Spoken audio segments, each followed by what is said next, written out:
we want to really take a repose from all that noise and settle in more deeply into that potential silence, retreat is where that happens. And that's why we call the retreat Vibrating Silence, because as we repeat our cycles of meditation and we also do other beautiful practices, we can go deeper and deeper inside, naturally, really effortlessly into that place of potential, of effortless potential of all manifestation. It's the vibrating silence.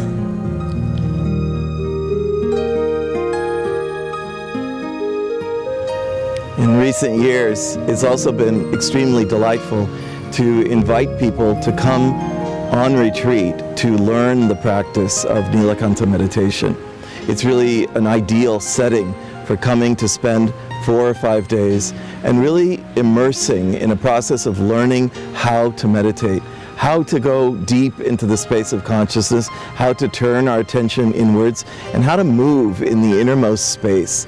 And this very, very beautiful and powerful practice of Neelakantha meditation has been learned by a number of people as they've come on retreat, and then we welcome them. It's very delightful to meet new people and then introduce them step by step in a very systematic way how to meditate, how to practice in such a way that it's very fruitful and very, very powerful for them. So it's delightful for me to invite those of you who would be interested in learning how to meditate to really consider coming on retreat with us, and we'll be so delighted to meet you and to then take you very systematically in a very careful and precise way into this beautiful practice that you're certainly going to enjoy very much. So we take our attention very deep. We're here on retreat and we're taking our attention very deep inside.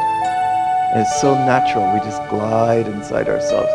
Even if there's still thoughts and feelings and memories that are moving through the inner space of our awareness. As our awareness combines with the heart seat mantra, as we begin to feel that we're sinking into this deeper space, it's not alien or foreign to us, we recognize it, but yet at the same time, it has a characteristic of novelty, of something new, something perhaps that we hitherto hadn't experienced in quite that way. And it opens and opens. At times we don't even really realize, it's so natural, we don't realize how far we've gone into the silence.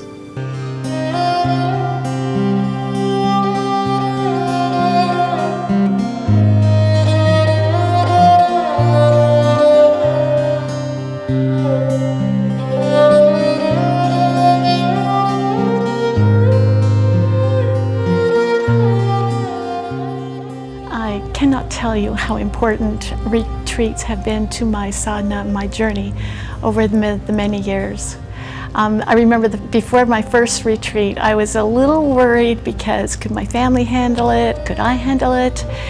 I didn't know if I was being selfish when I was taking time and money from the family and from my profession. But then I got here and I found out that it was the best thing I could have done. I find that retreat is such a sweet time. It's like a really beautiful time to come and to be with myself and to suspend my daily responsibilities and routines and just take a break, to go really deep into our practices and the mantras and movement, and it's just a beautiful experience to have someone cook for you. Even this really simple thing, you're really taken care of. We have places, just nice, warm, cozy bed and beautiful meals. I've been coming on retreats with Blue Throat Yoga for the last 4.5 years. At about 3 retreats a year, I think I've only missed one, and it's been such an amazing part of the rhythm of what is now my daily and yearly life.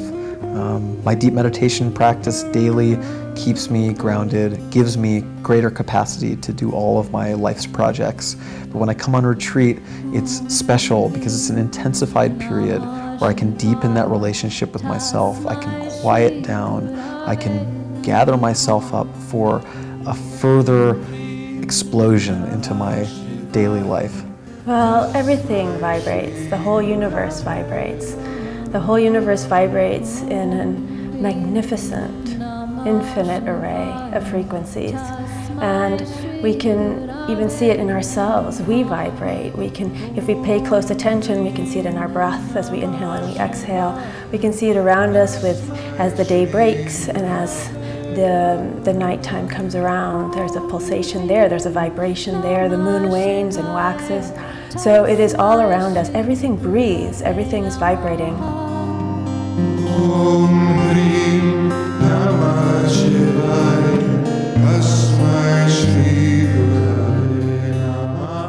What causes the joy, the joyfulness and the blissfulness on retreat is being able to practice in a safe place where I'm surrounded by people, by amazing people, an amazing community, and the correct instruction.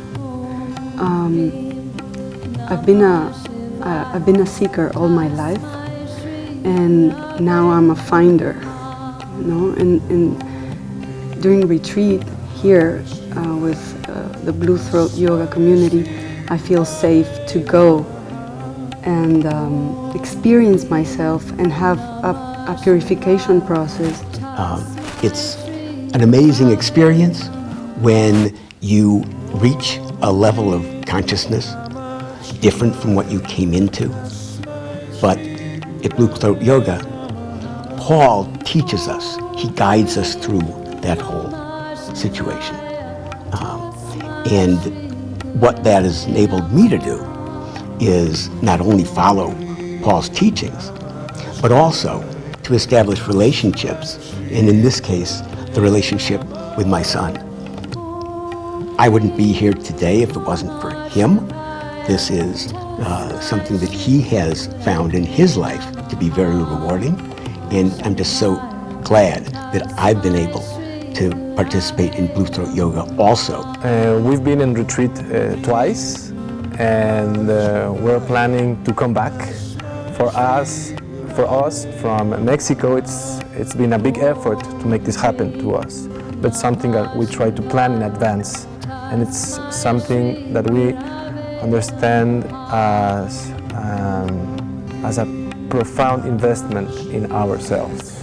As a mother and as a yoga teacher, I want fulfillment to whatever degree I'm granted in this lifetime. And that's one of the first things I heard out of Paul Muller's mouth was, do you want fulfillment? And it was, yes, I want some of that. And so for me, it's coming on retreat and learning ancient wisdom, these ancient texts from the 9th century of the Common Era is just incredible, and learning how to chant and understanding how vibration works in the subtle body to actually uplift our lives, to literally raise the vibration from within. The rasa is this nectarian flavor. He calls it the Shivananda rasa. It's the nectarian flavor of the bliss of the Absolute. It is natural and yet indescribable in its character. We have a very hard time actually articulating the specificity of the alluring, divine charm of that rasa that gets stirred by the mantras. Is it the mantras that are so beautiful, or is it us? Is it our own consciousness that is simply using these mantras as a kind of mirror to see the reflection of our very own self, to have that reflection in that way inside ourselves?